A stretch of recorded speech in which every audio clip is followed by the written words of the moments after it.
News time is 11 minutes after 7 o'clock on this Thursday. Top of the morning from the newsroom of Regional Radio and DeWittDailyNews.com. I'm Seth Lawrence with this expanded local newscast brought to you by Baum Chevrolet Buick in Clinton, your Silverado headquarters, and the morning show streams to Facebook and YouTube. It's brought to you by Peterson Insurance, your Pekin insurance agent in Clinton. The Warner Hospital Foundation annual golf outing comes up on September 8th, and the registration deadline is fast approaching. Executive Director of the Hospital Foundation, Kurt Homan, indicates the golf outing is a Friday this year, and there's still room and time to get registered. So we actually ask people to contact us by September 1st. If it's a team, typically we can get you in after that. I mean, if it's a last minute thing, but it would be nice to know if you're considering it maybe ahead of time, but September 1st is a deadline. So Clinton Country Club, lunch 11:30 to 12:30, shotgun start at 12:30. So we actually limit. I know some people don't like at other golf outings they've been to, there's 2 or 3 teams per hole. We limit our number of teams. So we do ask that people register early. We do try to save a slot or two for a last minute sponsor, especially. But one of the nice things about it is you're going to be able to continuously play golf. So I want to let people know that, because there are individual rates in groups of 4 rates, as well as discounts if golfers or teams provide their own carts. Additionally, Homan says there will be plenty of games and giveaways throughout the day. It's $90 a person, or $350 for a foursome. However, if you use your own carts, you can subtract $15 a person. You could potentially save $60 with 2 carts that you bring. Absolutely. So we always do a 50-50, and that's always fun. We have a giveaway basket that we'll do a raffle for as well. There's some games on the course, and those are still a little bit decided. We kind of try to change them up. We'll probably do a closest to the pin, which is a really common one. Sometimes it could be we're not going to do a hole-in-one shot this year. The insurance cost on that is not cost prohibitive, but it does take money away from the foundation. And but we'll do some games out there. First National Bank and Trust is always helpful with employees that they send out to help with our outing. And I wanted to, before I forget, I wanted to thank them again for this upcoming year for their help as well. For Homan, the golf outing allows the community to support not only the hospital, but the community through scholarships and other efforts going into its second year. The first year of the hospital golf outing was a huge success. We understand that there's several golf outings here in Clinton. We do understand that we don't want to take anything away from those outings. But it last year was a good event. I had people ask about it again for this year, so we'll continue it until people don't want to do it anymore. But we've also tried to add some different types of fundraising activities and events. So Glow Bingo, as an example, that's already planned for next year as well. Most businesses understand the impact of a hospital or a larger employer, a draw to the community. So other businesses, just because they're in the area, are good supporters of the hospital. And maybe not even from a perspective that they use the services, but they're glad that it's here and other people use the services, or that they can use the services, or they do use the services, certainly.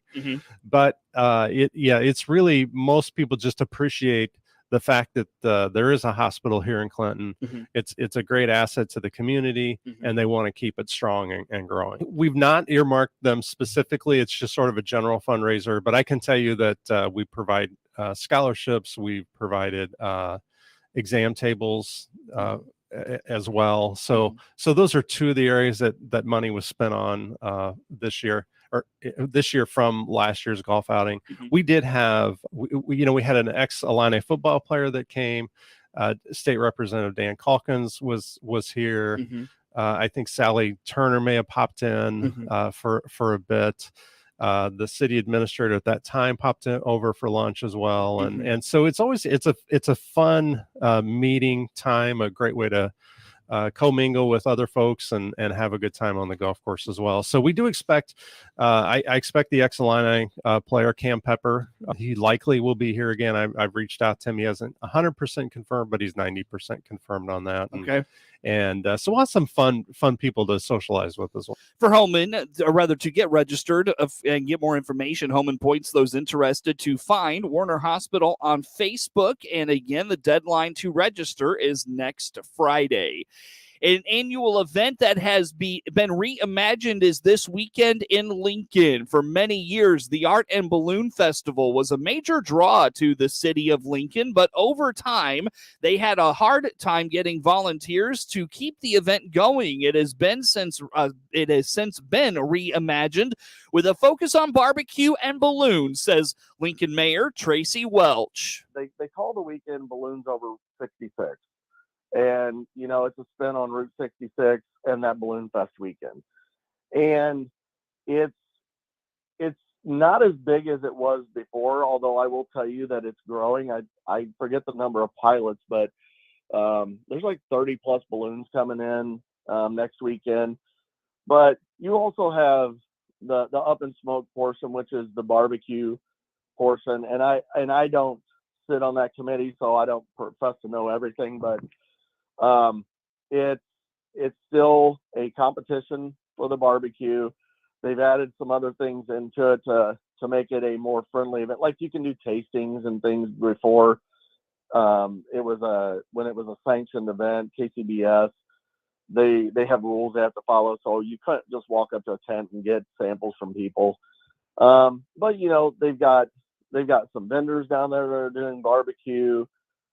They mix dock dogs into it, which if you've never seen dock dogs, it's a really cool event where, it's a water dog competition. Mm-hmm. And they set up a huge pool in downtown, and they go all weekend. There's also some entertainment. There used to be a craft beer portion of that, and that is now kind of evolved as well. It's more of a Third Friday feel downtown instead of just a corralled area. So, all of that combined, there's going to be something going on in Lincoln for the entire weekend. So if you've never been here, come here and enjoy yourself. According to Mayor Welch, they continue to need volunteers to make this event happen and indicates they try to make volunteering worthwhile for those individuals. Yeah, volunteers are always needed to make events happen. And you're right. It's sometimes challenging to get volunteers. From my experience, what it boils down to is treat volunteers the way that you would others that help you. And like when I was on Main Street in Art of Wine, when our people came in and they volunteered, not only did we ask them to serve in the tent a couple hours, but then we gave them some tickets and a drink and said, you know what, thank you for helping us out. Now go enjoy yourself on us. And when you treat volunteers like that, I think it encourages and promotes people wanting to volunteer. Like one of my friends, she runs the portion of craft beer. I've volunteered downtown every weekend, or that we've had for the last several years, because of the way that they treat their volunteers and knowing that it helps that event. But I will say on the other side, this weekend in particular with the balloons, they have to have crews. And if you've never crewed for a hot air balloon, it's a lot of fun, rewarding work. And, when those balloons come out of the truck, somebody's got to set them up. When they take off, somebody's got to chase them and put them back in the truck and stuff when they're done. And if you're lucky and the pilot doesn't have anybody with them, then maybe they'll ask you to jump in the basket and you can get a free hot air balloon ride. Mm-hmm. The mayor reminds former Mayor Seth Goodman is a hot air balloon enthusiast and was instrumental in restarting the festival, but at a more scaled down level. Seth Goodman, he is a pilot himself. And when the event folded, several years ago, Seth wanted to keep it going. And so him and some others got together and they formed what is now known as Balloons Over 66. So the Balloons Over 66, the difference between this and some of the other festivals, if you've ever gone to them, is that this is more of a weekend of pilots getting together and just having fun and putting on a show for people. Some of the other events, they're more formal. So, and they're also, I don't want to say sanctioned because they're sanctioned, but they have a little bit more flexibility. And so that's the model that they're in right now. And it seems to be working well. I mean, Sept, he does a remarkable job working with everybody to get people interested, get them here, and put on a show for the people. He also works with all of these other groups that make up that weekend. So, yeah, we're in a revitalization step. I don't know if you remember, but when we went through COVID, and there was obviously a lack of sponsors, and it takes money to make these events happen, and it takes money to make any event happen. So the city council took some of that COVID money that we had got, and we gave an allocation to each one of those groups plus Rail Splitter to get them by for the next 3 years. We're in year 2 now, good for 1 more year, and then we'll see what happens in that 4th year. Visit DestinationLoganCountyIL.com for more information on all the happenings this weekend in Lincoln. News time, 22 minutes after 7 o'clock on this Thursday. Plenty more to get to coming up next on the morning show. New Buick inventory is arriving daily. This is Scott Baum from Baum Chevrolet Buick here in Clinton. We want to listen and understand your transportation needs. Our Buick lineup has many new models to choose from, like the right-size Buick GX to the mid-size Buick Envision, and our premium crossover, the Buick Enclave. We can help you find the right one for you.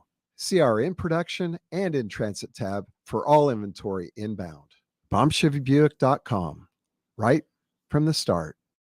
News time is 23 minutes after 7 o'clock on this Thursday. Again, I'm Seth Lawrence with you folks today for this expanded local newscast.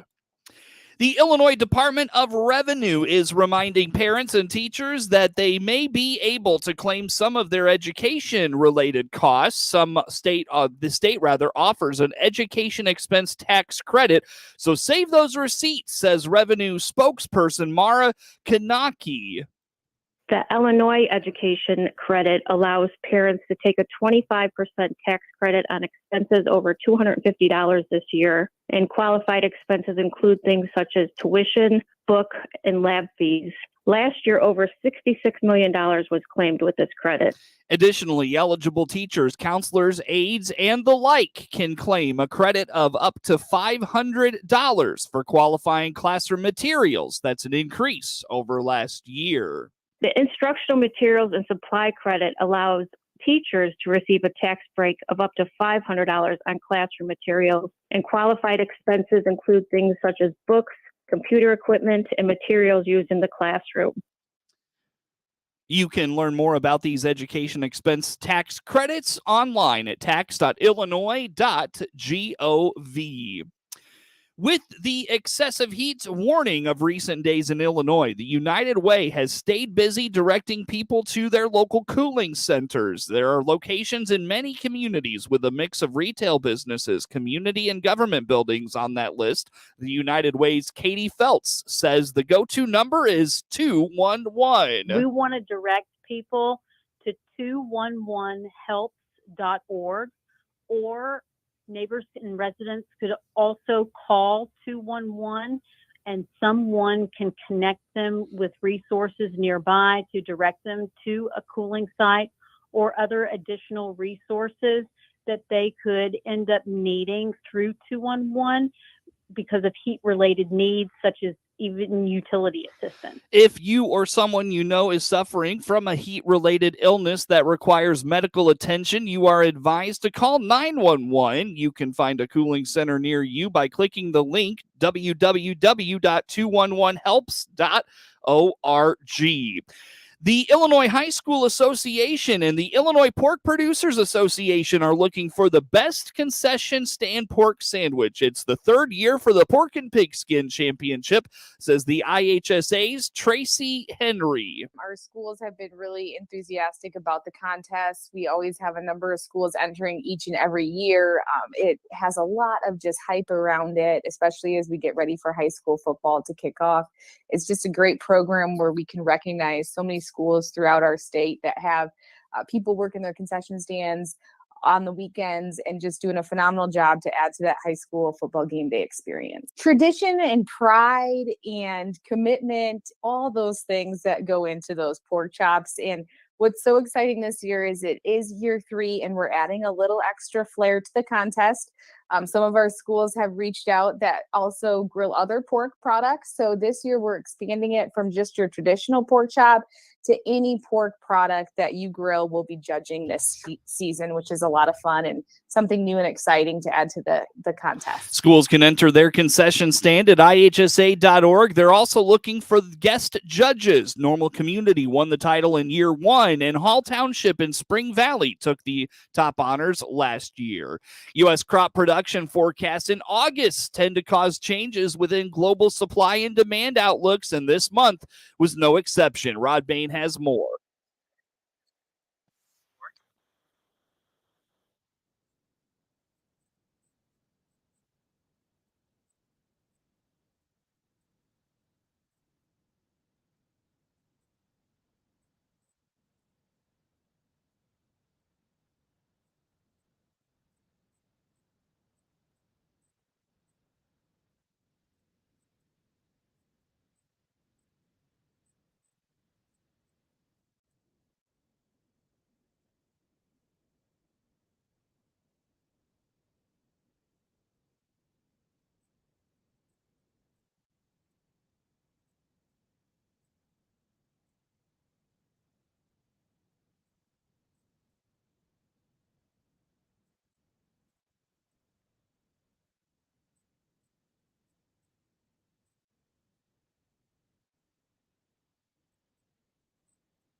News time, 29 minutes after 7 o'clock here on this Thursday. News brought to you by Baum Chevrolet Buick in Clinton, your Silverado headquarters. And the morning show streams to Facebook and YouTube, brought to you by Peterson Insurance, your Pekin insurance agent in Clinton. Sports is next. With SRN News, I'm Rich Thomason. The first presidential candidates debate of the 2024 election season is in the books. 8 Republicans on the stage in Milwaukee last night. Tim Scott condemning President Biden's economic policies as a catastrophic failure, and Vivek Ramaswamy blasting the Justice Department for going after former President Trump. And in relation to that, the former president will be surrendering later today in the Georgia racketeering case. It's August, and it's hot. This, though, is a record-breaking heat wave. It's holding parts of the Midwest, the Plains, and the South in its grip. Triple-digit highs all across a vast area. 4 people were killed, at least 5 others injured. A shooting at a night spot in Orange County, California. Investigators say it apparently began with some sort of domestic dispute. Wall Street Dow futures down 66. More details at srnnews.com. Time now for a look at sports. I'm Seth Lawrence with this report. If a team that is coming off an 0-9 season, battling a numbers game in its program, and has a second-year coach as a season improvement of simply winning games would be considered a huge success.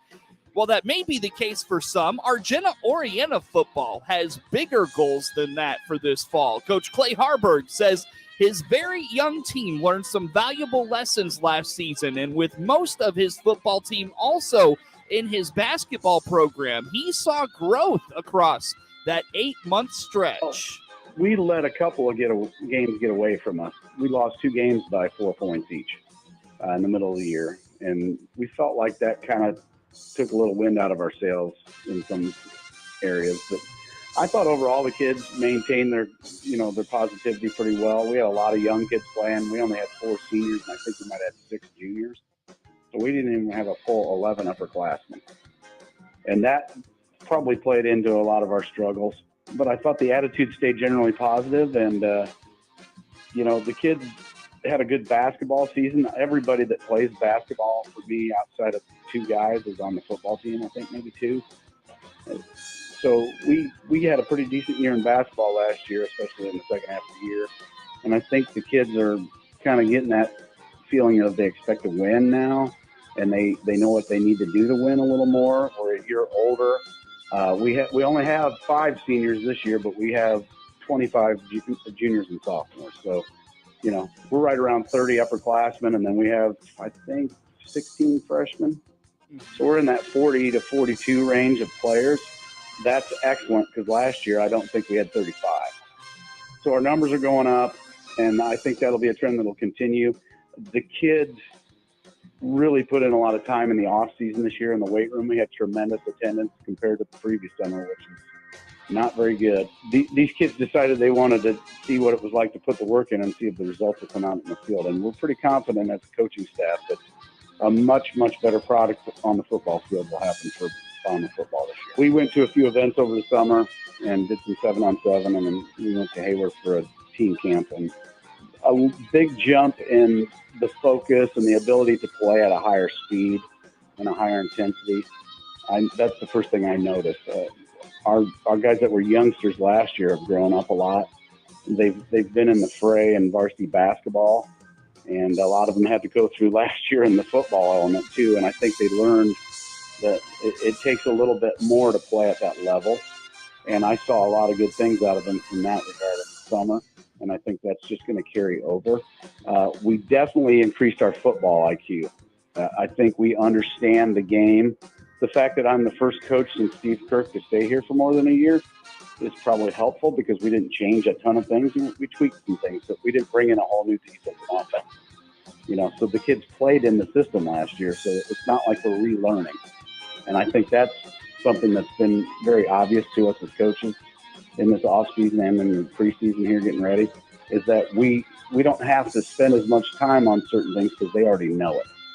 And so we can get into more, technical details of how to execute plays and what people's assignments are and what the fundamental skills are. And it's just, you have to almost be there to see it and have to have watched it unfold from last fall to now. But I feel like we've made a huge jump in almost every area of the game. Coming into the season, Coach Harburg likes his team's speed. He has a junior quarterback with a year of experience and feels those 2 components of his team could be real assets. We feel like we're very athletic and speedy. I think one thing we have that we didn't have as much last year is a lot of team speed. We certainly feel like we can throw the ball. Our quarterback is returning. He's got a good arm.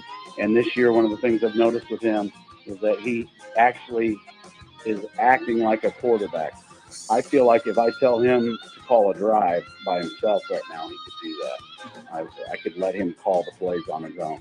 He also is showing the leadership that you need at that position, where he knows the other kids' jobs and he's helping people out, making sure people know where to go. I can't say enough about him. And honestly, I feel that way about all of our guys right now. It's just super exciting to see these kids believe in themselves and that they banded together and they trust each other to the point where, the only thing that we feel like can get in our way right now is probably us. And that's pretty bold, I know, but we know that we're in a better place right now than we were 12 months ago. And that was the idea. We talked last year as we got into the middle of the season and we were struggling. At some point the playoffs were off the table. And then, we talked about what are we trying to do here now? Are we just going to walk through the rest of the season like zombies and not put up a fight? Or are we going to try to get better for the future? And, there were 4 seniors, and what was your legacy going to be? Are you going to be the guys that left the program and you didn't leave anything behind, or are you going to be the ones that said, well, I helped try to turn the corner?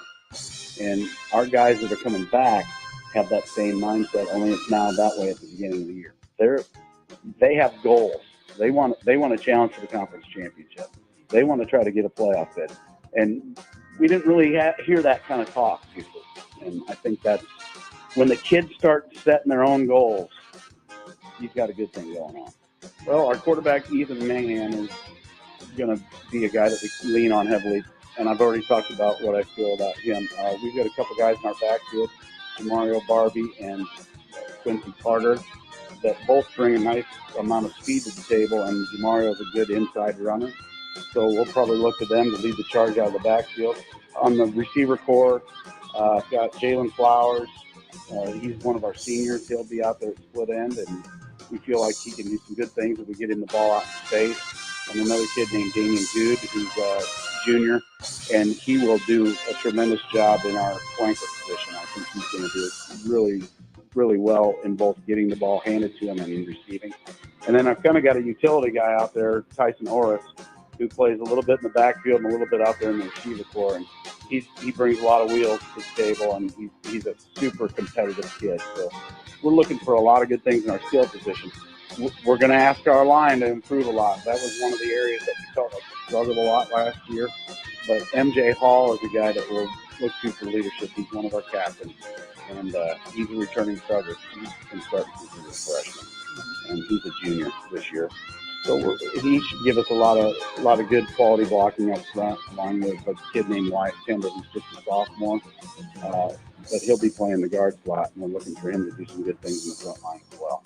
Coach Harburg says his kids are determined to make the playoffs, and this is a very enjoyable group of players to coach.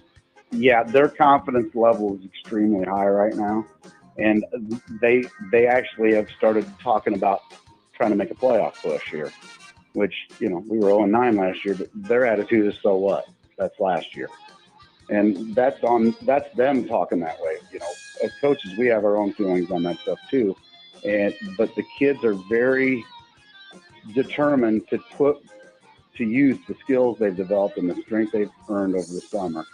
And I'm just really enjoying coaching this group because they're so positive and they have goals, and they really have been very, very attentive in practice and worked really hard. And I can't help but believe that will pay off on Friday night. With 28 of his 42 players in the football program, also in his basketball program, Coach Harburg likes the attitude of his football team. He believes they can be a playoff team this year, but notes it will be difficult in the Lincoln Prairie Conference. He feels with the football schedule being closed because the conference has 10 teams, that is an advantage to his team getting back to the playoffs. From a points perspective, the Bombers open the season hosting Arthur Lovington at Wood Hammond. Designated runner Tim Anderson stole third and scored the winning run on a Seattle throwing error, all on a failed pickoff play as the Chicago White Sox snapped the Mariners' season-best 8-game winning streak with a 5-4 10-inning victory on Wednesday. Anderson was leading off second base when Seattle catcher Cal Raleigh threw to second base in a pickoff attempt following a pitch from Justin Topa. J.P. Crawford took the throw from Raleigh and threw wildly to third in an effort to get Anderson, but the Mariners could not handle the overthrow, and Anderson crossed the plate with the winning run.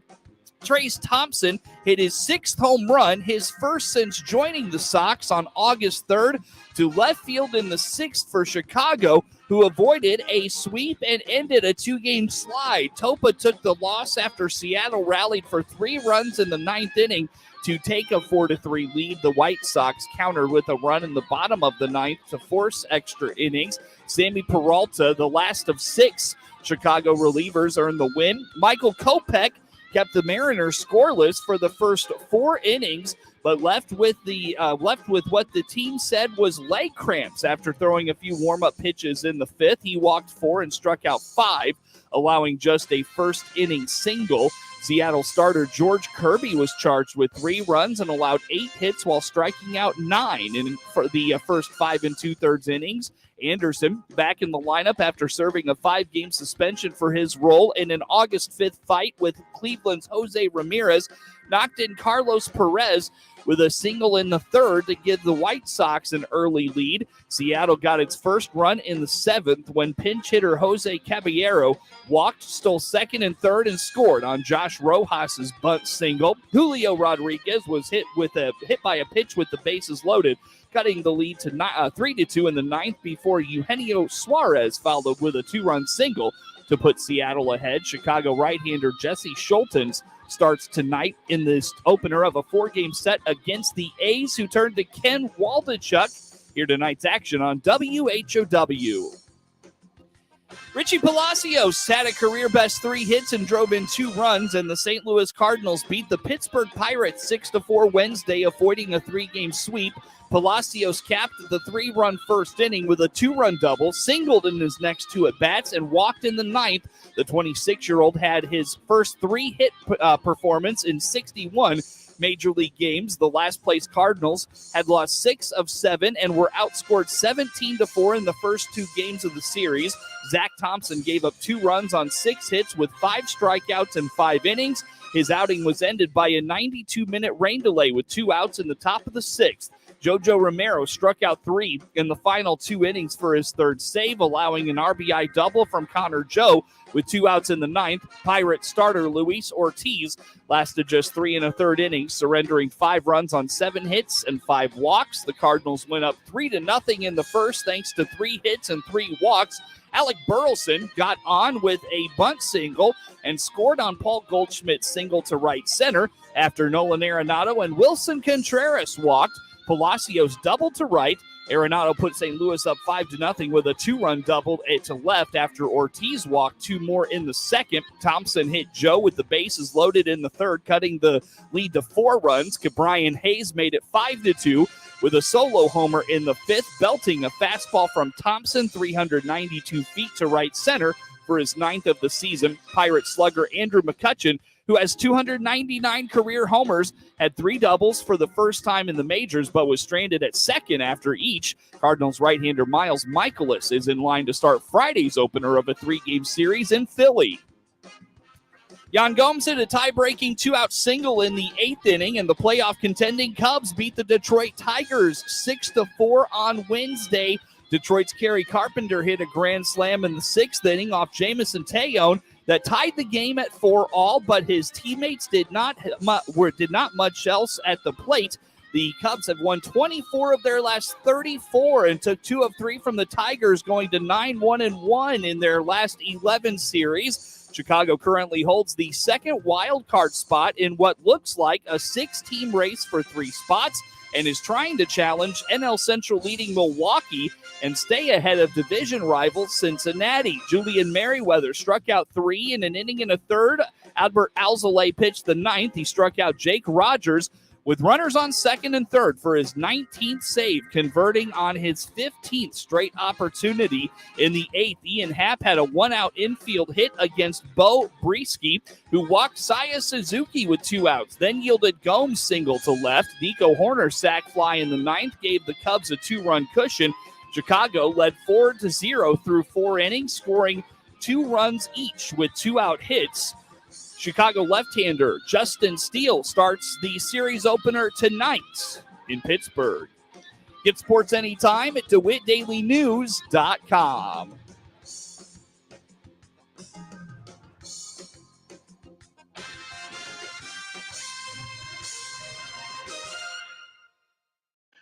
Hello again, everyone. This is Stu Ellis, swinging open the farm gate for you once again today. We haven't covered livestock for quite a while. Let's catch up on a few things because the meat economy must be changing.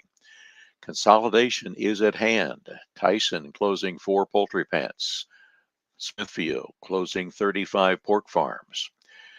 University of Missouri ag economist Scott Brown says it's been decades since the last time we've seen these kinds of signs of consolidation. And that just tells you where the industry is today. Poultry or pork, economists say the decisions are being driven by the economics. If you look at recent USDA data, it suggests margins to the broiler production have fallen 60% since July of last year.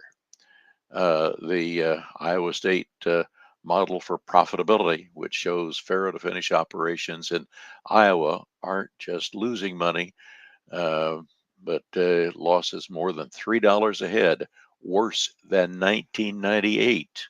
And that was a tough year on pork operations. NASS now sending out questionnaires to pork producers to collect data for the September 1st Hogs and Pigs report. It'll be released September 28th. Farmers encouraged to respond online at agcounts.usda.gov or by mail. Illinois State statistician Mark Schleusner says his colleagues will contact those who've not responded to arrange telephone interviews to complete the survey. So pork producers might find a questionnaire coming at them. Cattle on feed numbers 2% below those of a year earlier in USDA's latest report. The inventory totaled 11 million head. July placements into feedlots were 1.62 million, an 8% drop from last year. Marketing's 1.73 million, a 5% drop compared to last year. One market analyst said, couple this positive news with the fact that the sheer number of cattle on feed was lighter than expected, and that number of cattle marketed was slightly greater than anticipated. The market should find the report extremely supportive, and that could help contracts trade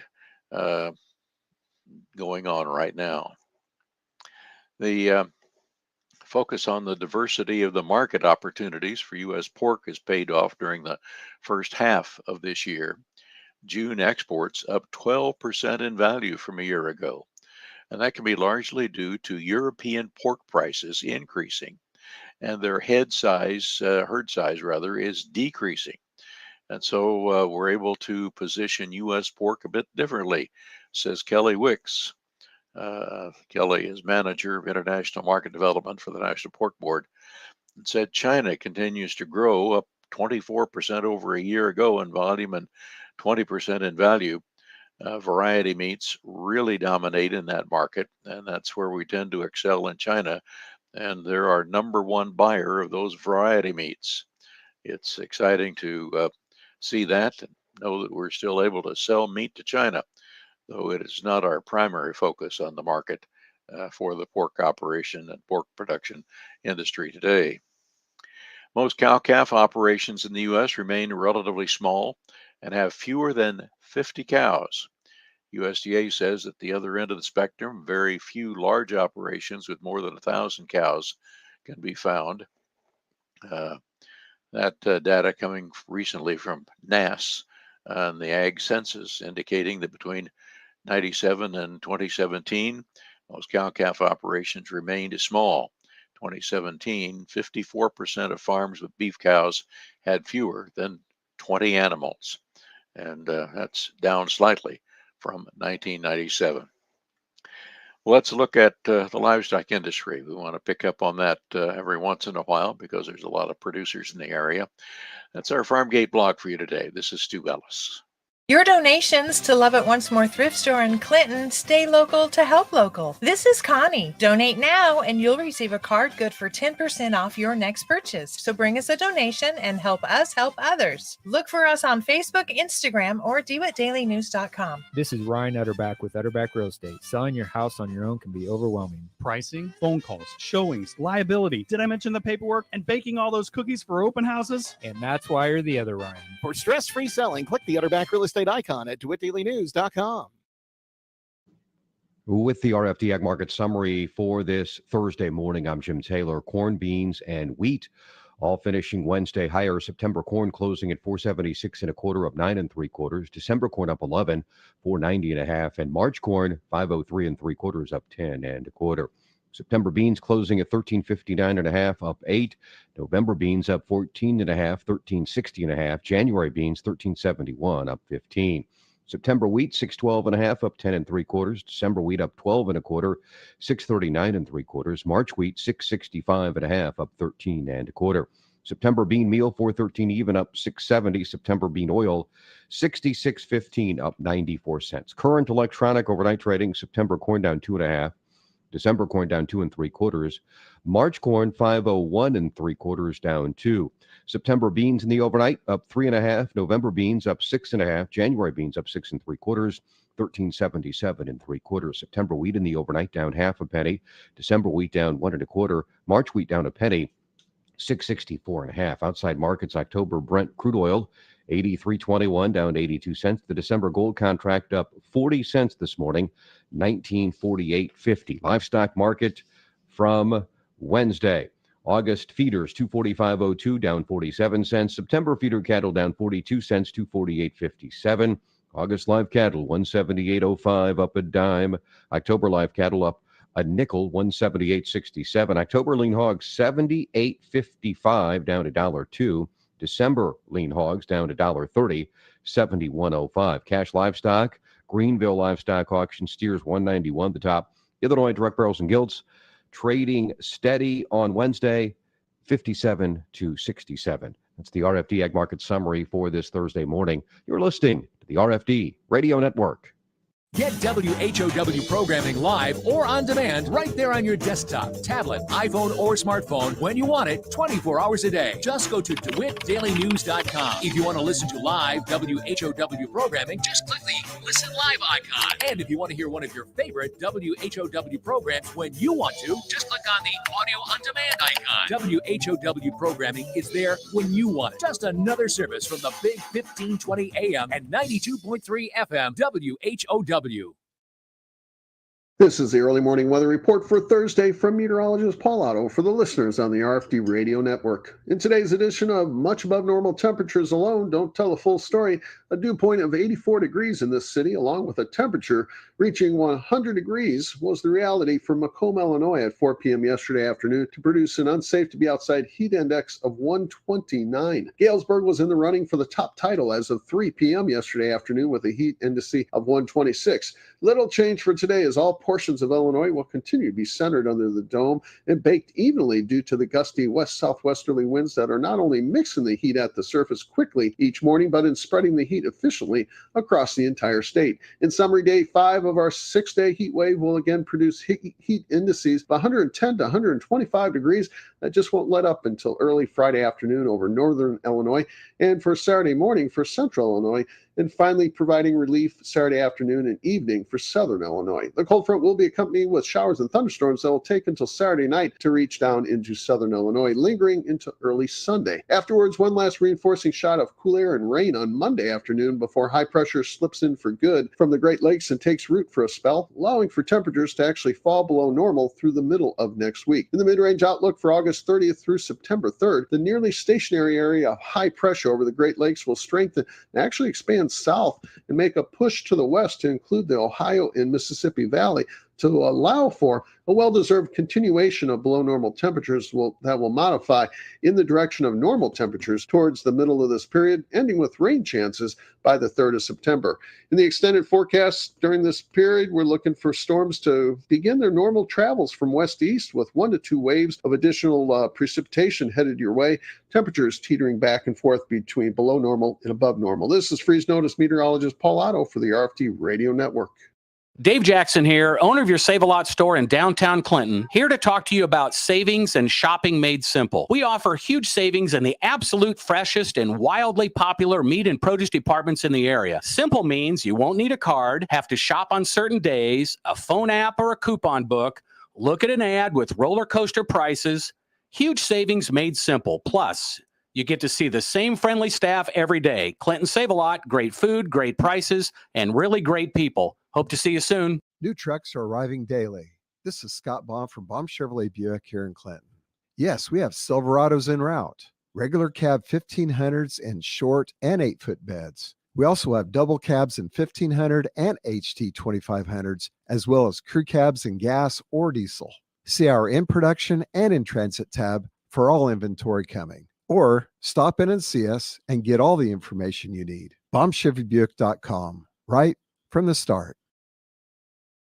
This is Inside Agriculture on the RFD Radio Network. I'm Rita Frazier of the Illinois Grazing Lands Coalition. We'll be hosting grazing schools in the month of September. Christian Lovell is coordinator for ILGLC. We're hosting 2 regenerative grazing schools, like you said, one in southern Illinois, one in northern Illinois. These schools are going to cover topics such as the basics of getting started, designing those first fencing and watering systems, but we're also going to offer an in-depth education on soil fertility and soil health, among many other topics. We've brought together a great group of instructors, including Travis Mateer of University of Illinois Extension, Matt Bunger of Illinois NRCS, and Jason Tower, who's superintendent of Purdue University's Southern Indiana Research Farm. So those are going to be some of our key educators at both schools. Both schools will begin Friday afternoon and run all day Saturday.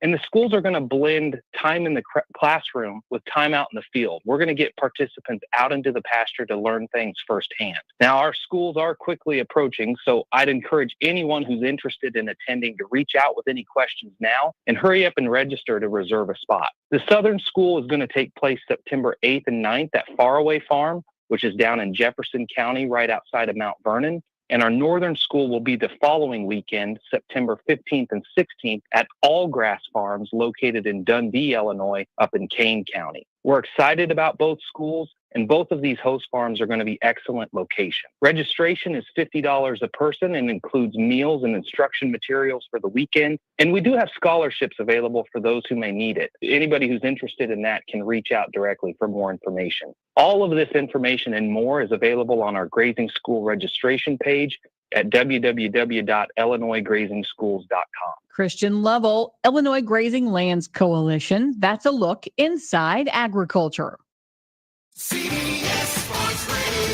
The many platforms of WHOW keep you up to date on the latest sports scores, sports interviews, and your calls on CBS Sports Radio every Saturday and Sunday. From professional to college, from the latest drafts to the latest deals, plus all the scores every hour. CBS Sports Radio keeps you in the know on the air and online on the many platforms of Central Illinois' news, agriculture, and talk station. Tune in or click through for CBS Sports Radio every Saturday and Sunday on WHOW. CBS Sports Radio.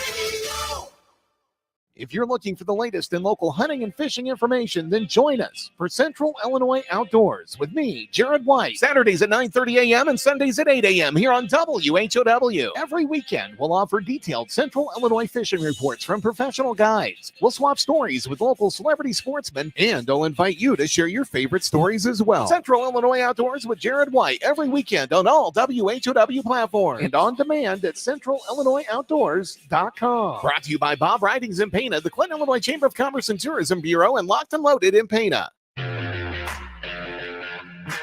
I'm Len Casper, the voice of the White Sox Radio Network. McLean County, tune into the Sox right here on 106.5 FM, WHOW. Sponsored by Piatt County Collision Center, Kelly's Accounting, the State Bank of Bement's Monticello location, AHW, your John Deere dealer, all in Monticello, and SK Exteriors in Champaign-Urbana.